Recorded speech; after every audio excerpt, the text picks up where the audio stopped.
Hey guys, in this video I'm going to be talking about everything that was discussed about the next patch they'll be having in detail as much as they gave us the detail. I will be trying to rattle all this information off as fast as possible. That way this video is not that long and so you don't have to do as much research for everything you want to know.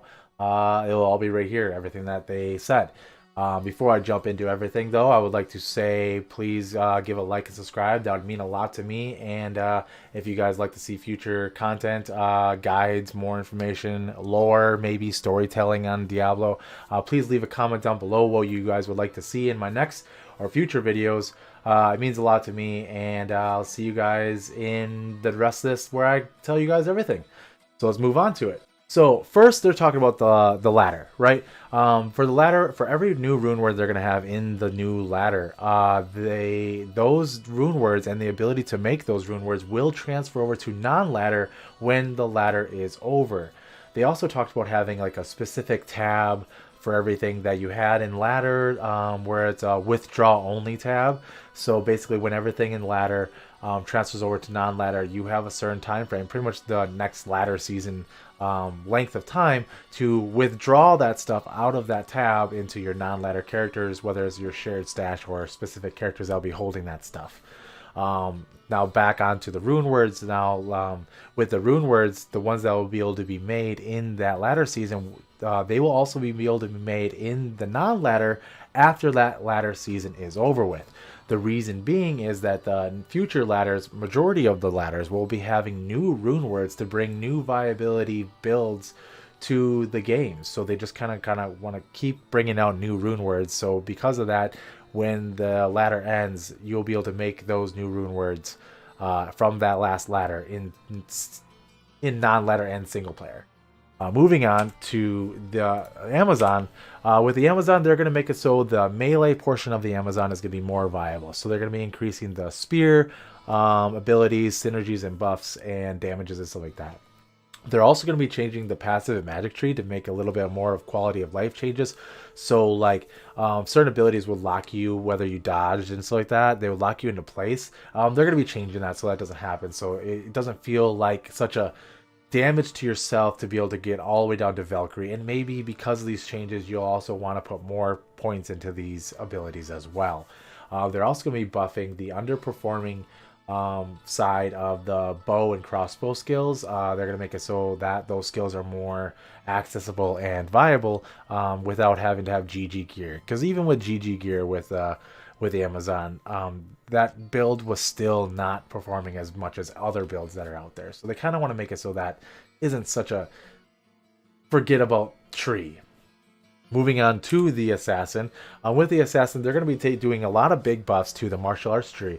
One of the bigger buffs I heard was when you expense a charge, rather than it expensing all of your charges, it would only expense one charge. So certain abilities were like, depending on what charge you have, that does a certain thing. Now, let's just say you have Firebolt, Chain Lightning, and Ice Bolt, right? The Ice Bolt's the last one, so you charge, and now it goes down to Chain Lightning. You do it again, Chain Lightning, and then do the last one, it's Firebolt. So now instead of just it expensing all and it just doing the Frostbolt, you now will be able to expense each charge individually, and it'll only, every time you expense a charge, it'll only do one charge. They also made it so getting charges is a lot easier.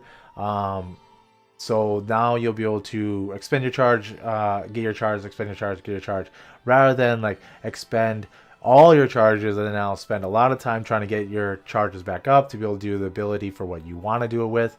Now it'll be a lot more accessible, and it's a big quality of life change that will happen to the martial arts tree. Moving on to the Barbarian. They're going to improve all the war cries.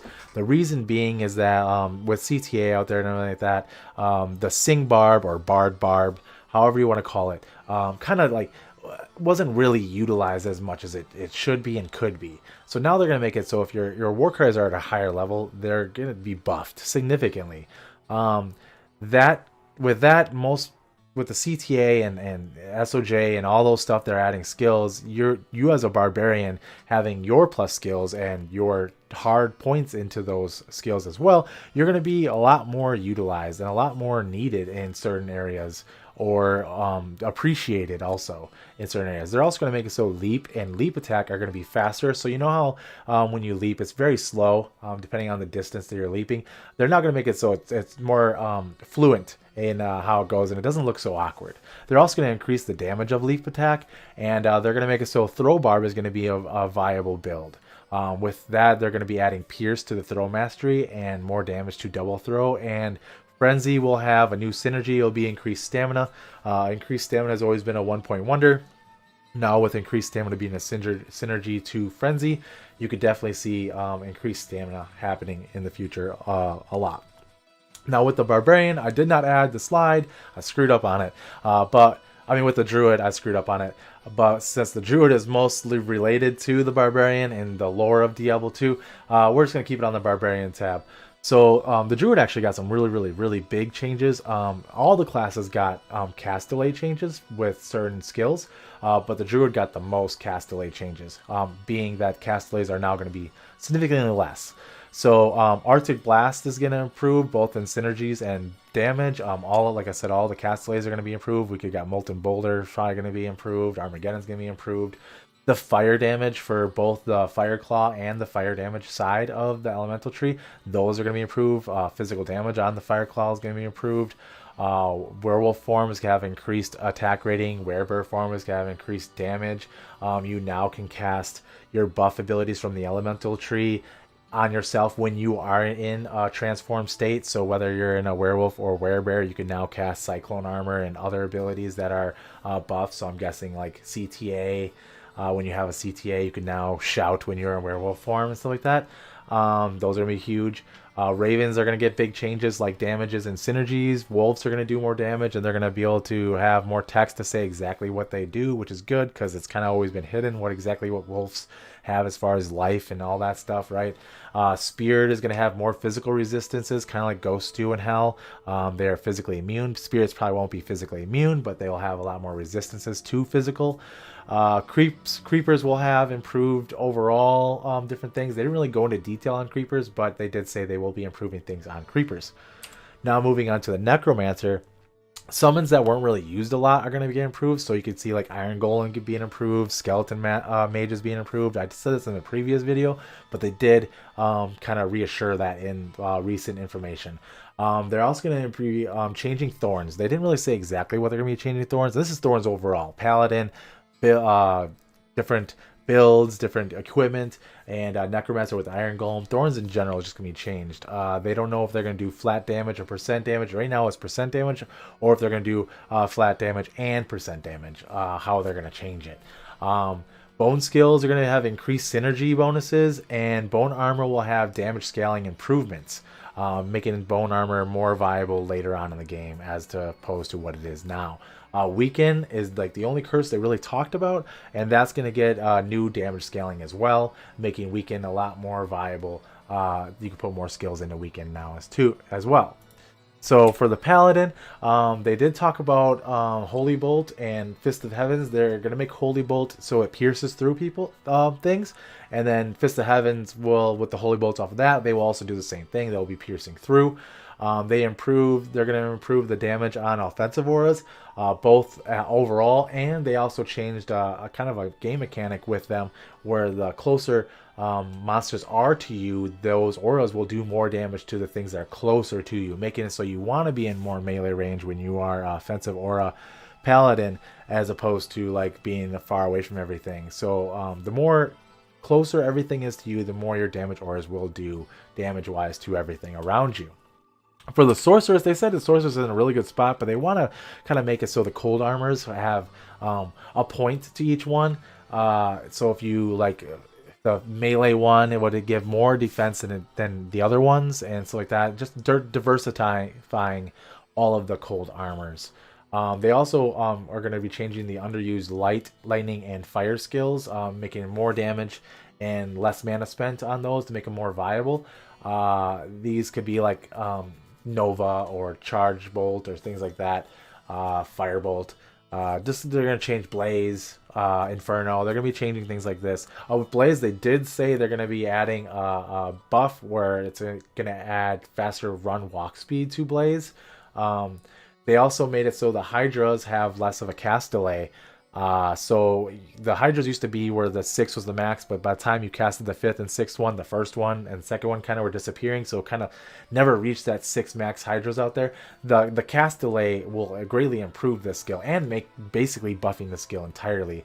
It's going to be more like how Trapsins are, where the traps are out there more often, so the Hydra Sorceress will be more viable now because of this. They already talked about Thorns and stuff like that, but let's move on to Mercenaries.